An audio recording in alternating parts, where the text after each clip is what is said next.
Assalamualaikum warahmatullahi wabarakatuh.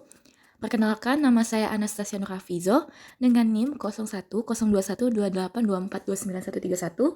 Saya dari Prodi Ekonomi Pembangunan akan menjelaskan mengenai jawaban remedial ujian akhir semester mata kuliah Statistik Ekonomi L3 di Indralaya. Baiklah, kita langsung saja masuk ke soal nomor 1. Diketahui bahwa rata-rata waktu yang dibutuhkan perempuan usia kerja di suatu provinsi untuk mendapatkan pekerjaan layak setelah menyelesaikan pelatihan vokasi adalah 8 bulan, dengan simpangan baku 2 bulan. Seorang peneliti mengambil sampel acak 36 perempuan dari provinsi tersebut dan menemukan bahwa rata-rata waktu pencarian kerja mereka adalah lebih dari 8,5 bulan. Gambarkan distribusi normalnya. Jawaban dari soal pertama yaitu berapa peluang bahwa rata-rata waktu pencarian kerja dalam sampel tersebut lebih dari 8,5 bulan.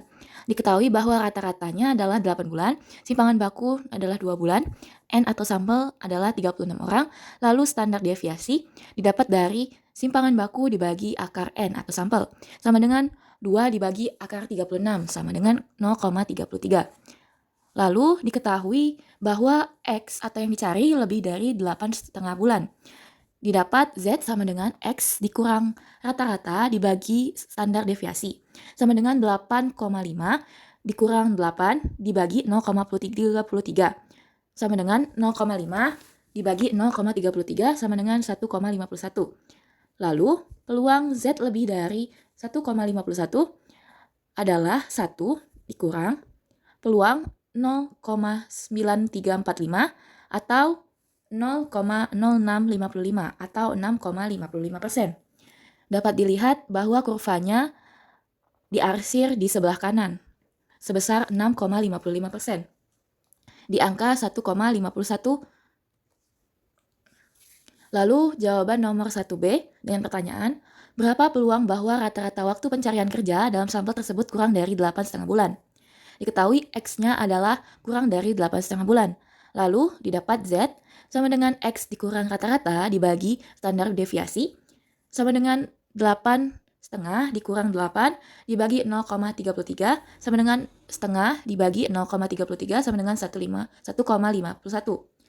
Lalu peluang Z kurang dari 1,51 adalah 0,9345 atau 93,45%. Dapat dilihat kurva tersebut diarsir di sebelah kiri atau sebelum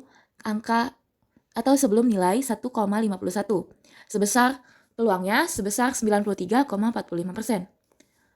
Lalu jawaban nomor 1C, berapa peluang bahwa rata-rata waktu pencarian kerja dalam sampel tersebut di antara 7 sampai 8,5 bulan. Lalu didapatlah X di antara 7 sampai 8,5 bulan.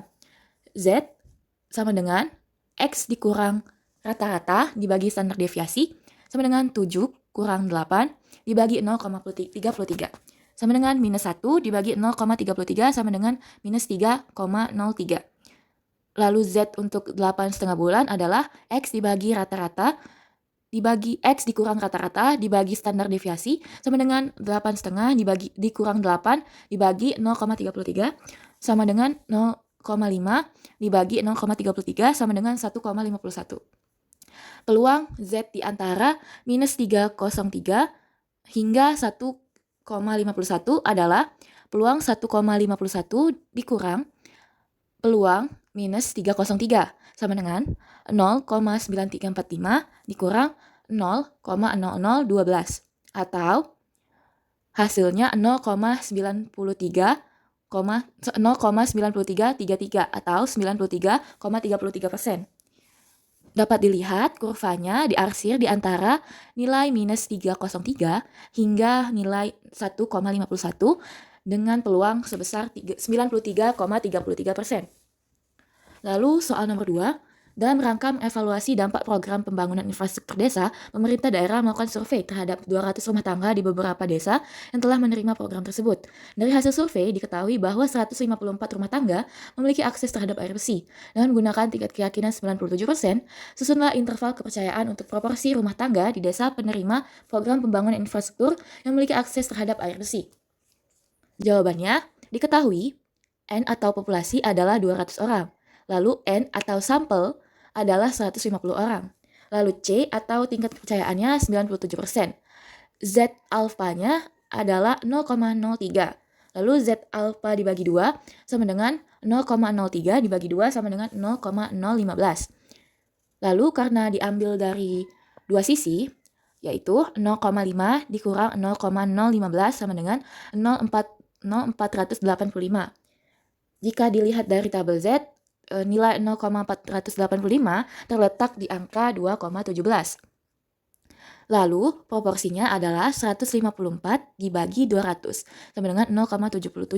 Rumus interval keyakinannya SP sama dengan akar P dikurang dalam kurung 1 dikurang P dibagi sampel dikurang 1 dikali akar populasi dikurang sampel dibagi populasi dikurang 1 sama dengan akar 0,77 dikali 1 dikurang 0,77 dibagi 154 dikurang 1 dikali akar 200 dikurang 154 dibagi 200 dikurang 1 sama dengan akar 0,77 dikali 0,23 dibagi 153 dikali akar 46 per 199 sama dengan 0,0340 dikali 0,4807 sama dengan 0,0163. Lalu susunan interval kepercayaannya adalah P dikurang Z alfa bagi 2 dikali SP lebih kecil dari P lebih kecil dari P ditambah Z alfa dibagi 2 dikali SP sama dengan 0,77 dikurang 2,17 dikali 0,0163 lebih kecil dari P lebih kecil dari 0,77 ditambah 2,17 dikali 0,0163 sama dengan 0,77 dikurang 0,0353 lebih kecil dari P lebih kecil dari 0,77 ditambah 0,0353 didapatkan hasil 0,7347 lebih kecil dari P lebih kecil dari 0,853. Atau jika dilihat dalam tabel Z, hasilnya adalah 0,63 lebih kecil dari P lebih kecil dari 0,86. Jadi, interval keyakinan kepercayaannya berkisar di angka 73,47% hingga 80,53%. Dapat dilihat dari kurva di atas, diarsir di antara nilai 0,63 hingga nilai 0,86. Dengan di kedua sisi, tingkat percayaannya sebesar 1,5%. Lalu masuk ke soal nomor 3. Dalam rangka mengevaluasi keberhasilan program pelatihan ekonomi digital, pemerintah ingin mengetahui apakah terdapat perbedaan proporsi pelaku UMKM dengan yang menggunakan platform digital antara daerah yang menerima pelatihan dengan proporsi nasional. Berdasarkan data nasional, proporsi pelaku UMKM yang menggunakan platform digital adalah 0,55. Di sisi lain, dari hasil survei terhadap 180 pelaku UMKM di daerah pelatihan, ditemukan bahwa 112 diantaranya manfaatkan platform digital. Dengan tingkat signifikansi 5%, ujilah apakah proporsi pelaku UMKM di daerah pelatihan berbeda secara signifikan dari proporsi nasional. Jawaban dari nomor 3. Diketahui hipotesisnya adalah proporsi pelaku UMKM di daerah pelatihan berbeda secara signifikan dari proporsi nasional. Diketahui P topi adalah 112 per 180 sama dengan 0,62.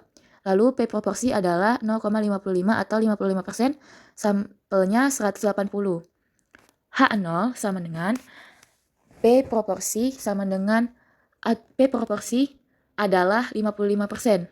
Lalu H1 sama dengan P1 tidak sama dengan 55%. Dengan tingkat signifikansi sebesar 5% atau 0,05. Z alpha sama dengan 0,05. Z alpha dibagi 2 sama dengan 0,05 dibagi 2 sama dengan 0,025. Karena menggunakan dua sisi atau dua kelompok, maka dibagi 2. 0,5 dikurang 0,025 sama dengan 0,475. Jika dilihat dari tabel Z, peluang 0,475 berada di angka 1,96. Dengan rumus Z sama dengan P topi dikurang P proporsi dibagi akar P proporsi dikali 1 dikurang P proporsi per N sama dengan 0,62 dikurang 0,55 dibagi akar 0,55 dikali buka kurung 1 dikurang 0,55 per 180 sama dengan 0,07 per 0,0370 sama dengan 1,891. Kesimpulannya, pada tingkat signifikansi 5%, tidak terdapat bukti yang cukup untuk menyatakan bahwa proporsi pelaku UMKM di daerah pelatihan berbeda secara signifikan dari proporsi nasional, sehingga H0 tidak ditolak atau diterima. Hal ini dikarenakan nilai peluangnya berada di angka 1,891, di mana angka ini tidak menyentuh bagian yang diarsir atau bagian lebih dari 1,96. Dapat dilihat kurvanya, angka 1,89 tidak menyentuh arsiran di kanan maupun di kiri. Lalu masuk ke soal nomor 4, sebuah bank pembangunan daerah ingin mengevaluasi apakah terdapat perbedaan rata-rata waktu layanan teller antara sebelum dan sesudah penerapan sistem antrian digital. Untuk itu, dilakukan pengamatan terhadap 2 kelompok transaksi secara acak. Kelompok pertama terdiri dari 12 transaksi yang dilakukan sebelum sistem antrian digital diterapkan, dengan rata-rata waktu layanan 8,1 menit dan timbangan baku 1,3 menit. Kelompok kedua terdiri dari 10 transaksi setelah sistem diterapkan dengan rata-rata waktu layanan 7,4 menit dan timbangan baku 1,2 menit. Dengan asumsi bahwa kedua kelompok independen dan memiliki distribusi normal serta varians populasi tidak diketahui namun dianggap berbeda. Ujilah apakah terdapat perbedaan yang signifikan dalam rata-rata waktu layanan teller antara sebelum dan sesudah sistem digital diterapkan dengan tingkat signifikansi 1%. Ketahui sampel 1 sama dengan 12, sampel 2 adalah 10, rata-rata 1 sama dengan 8,1, rata-rata sampel 2 sama dengan 7,4, simpangan baku 1 sama dengan 1,3, simpangan baku 2 sama dengan 1,2, tingkat signifikansinya adalah 1% atau 0,01. Dengan uji dua arah, Z alpha per 2 sama dengan 0,01 dibagi 2 atau 0,005. Hipotesisnya, terdapat perbedaan signifikan dalam rata-rata waktu layanan teller antara sebelum dan sesudah sistem diterapkan. Dengan H0 sama dengan rata-rata waktu sampel 1 sama dengan rata-rata waktu sampel 2 atau rata-rata sampel 1 sebelum sistem diterapkan sama dengan rata-rata sampel 2 sesudah sistem diterapkan. H1 sama dengan rata-rata waktu sebelum tidak sama dengan rata-rata waktu sesudah sistem diterapkan. Dengan rumus, S2P sama dengan dalam kurung N1 dikurang 1 dikali S sampel 1 pangkat 2 ditambah N2 dikurang 1 dikali sampel 2 pangkat 2 per N1 ditambah N2 dikurang 2. Sama dengan 12 kurang 1 kali 1,3 pangkat 2 ditambah 10 kurang 1 dikali 1,2 pangkat 2 per 12 ditambah 10 dikurang 2. Sama dengan 11 dikali 1,69 ditambah 9 kali 1,44 per 22 kurang 2. Sama dengan 18,59 ditambah 12,96 per 20. Sama dengan 31,55 per 20 sama dengan 1,5775.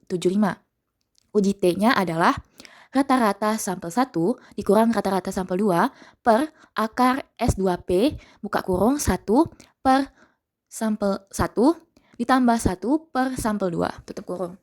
Sama dengan 8,1 kurang 7,4 sama 8,1 kurang 7,4 per akar 1,5775 buka kurung 1 per 12 ditambah 1 per 10 sama dengan 0,7